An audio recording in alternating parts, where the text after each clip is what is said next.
Kirolari Gaitun podcasta asteartero aireratzen da, berrogeita 10 minutu inguruz, emakumeak eta kirola uztartzen ditu eta utxune bat bete nahiko luke proiektu berri honek. Hitz egin dezagun ba, emakumeen kirolaz, gurekin da Ane Urkiri.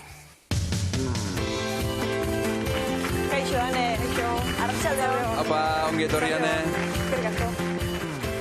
Ane, zer dute podcastek hain erakargarriak izateko?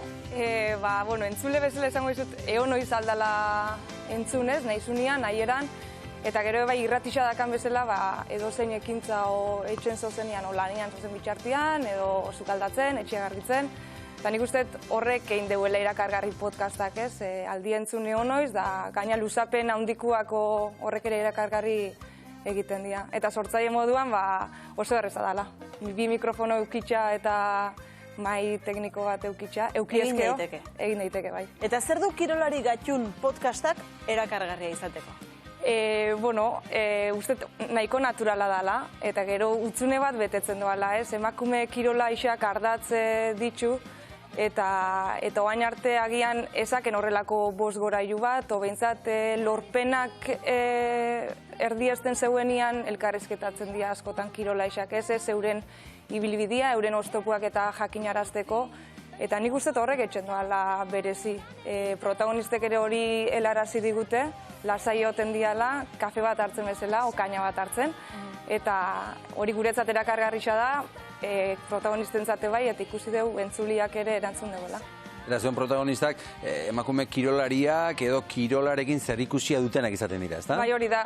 Igual gehienak dira kirolaisak, baina nahi izan dugu kirola bere osotasunean, ez, inguruan dozen beste langileak ere hartu, adibidez kazetaisak, kirol psikologia, ez, aurreko joko olimpikotan ere, nik uste pausu bat eman zala arlo horretan, baina baitxa lesioan rehabilitazioa, prestatzaile fisikoak, eta bai, kirola bere osotasunean beti ere emakumeek kontauta.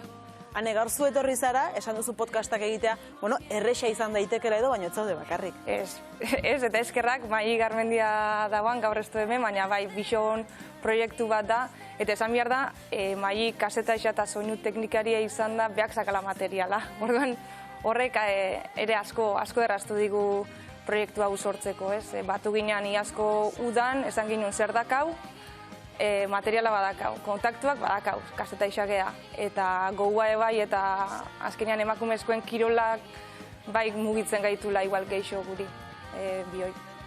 Eta zuen lehen elkarrizketa Maitane Urbietari, Euskadi Irratiko kirol kazetariari egin zenioten, nola oroitzen duzu, lehenbiziko egun hori? Lehenengo ginen zerrenda bat bezala, ez? Zeinek esango digu ez. Lehenengo ezetzak ez jasotzeko da, pixkat motibatzen juteko, eta zeitxuan bururatu zakun. Nahi ginen aurkezpen elkarrizketa bat bezala podcasta ezagutarazteko. Esan ginen kirolari bat baino igual kazetari batek ere badak zer kontatu. Eta Maitane Urbieta orduan medixo askotan zabilen, behadalako Europa Ligen irrati esatari emakume bakarra, eta guretzat erreferente izan da, betidanik, Maiek behakin lan egin deu da nik ere zautzen nion erreferente izatetik, eta ezoan dudatu, ezoan zalantzan jarri, ezagutu gabe, zer zatorren. Ikusi zoan asmo honeko proiektu bazala, eta sekulakue izan zen. Espero baino, sentsazio hobiakin erten gina Zumaiat. Gogoratuko dugu momentua? Ikus ezagun Kirolari Gaitun lehenbiziko atala Maitane Urbietarekin. Kaixo, arratzaldeon, o egunon, o gabon, segun eta noiz osten entzuten podcast hau, irratzaio berri bat hau, edo hobeto esan da podcast bat, hainbeste teknologiakin jaztakigu zela deitxu ere, eta zergian ere, baina argi dakauna da emakumezko kirolai erreparatuko diogula. Bai, eta podcastan sare haundi hontan indeu jautzi, gu Mai Garmendia eta Ane Urkirigia, eta saio bakoitzen protagonista bat eukiko deu. Gai zentrala noski, kirola eta emakumea, baina ez deu emakumea bezala esan nahi, ze emakumeek kirolari di, ez da? Orduan, Eta horrela hasi zineten. Ikusten oportunitasuna.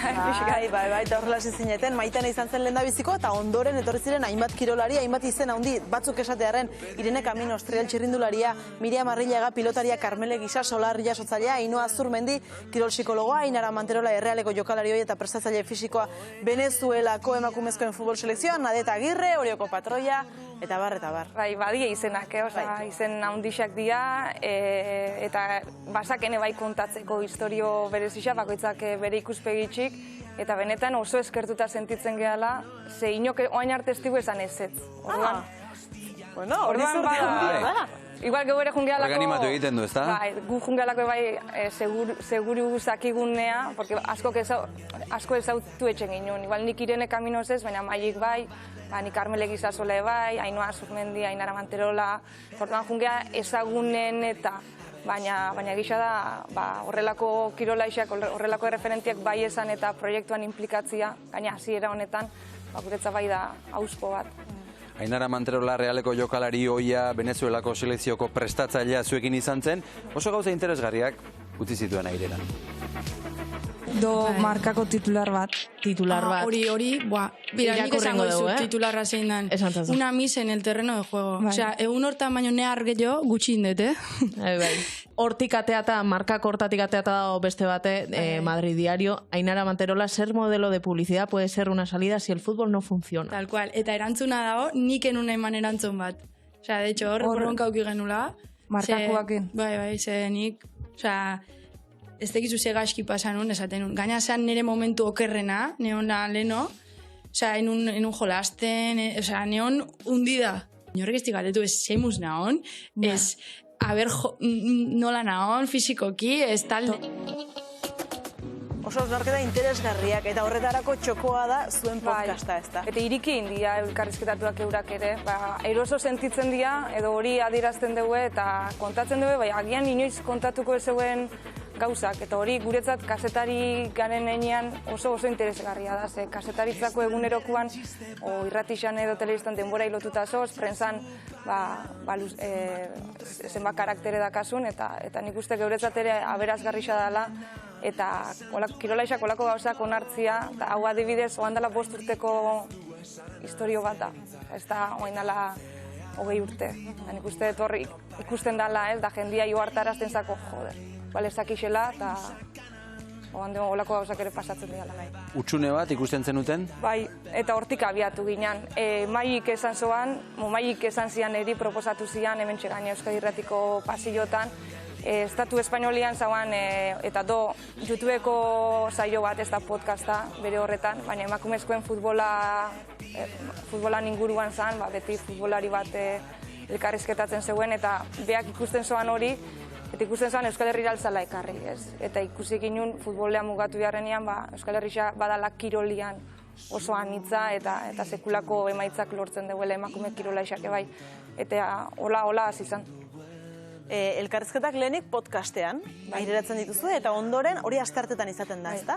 Eta ostiraletan elkarrizketa jartzen duzu ikusgai YouTubeen. Bai, bi astetik behin da, baina ikusten ginen materiala bazak haulak grabatzeko, eta erreparatu ginen beste podcast saiota, azkenean YouTubeen ere ikustiak batzui geixo erako hartzen dizuela, eta esan ginen, jak eta dana dakaun, eta dana momentu berdinean aldanein, gero horrek bere lana daka agian bideoak editagian da lan geixo eskatzen doala, baina ikusik ginen, bagozela animauta eta agian jendientzako ere interesgarri izan zitekeela YouTubeen ere argitaratzea.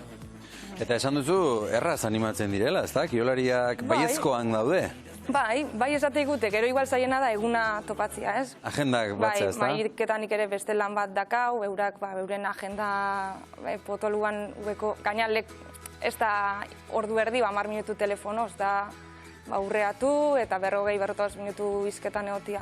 Baina oaingo ezetzik ez dugu jaso eta gaina badakau oain dio zerrenda horretan animatu dian kirolaixak eguna falta dana. Nor dira, esan dezakegu? Nor dituzuen apuntatuta eta nor ametxetan agian?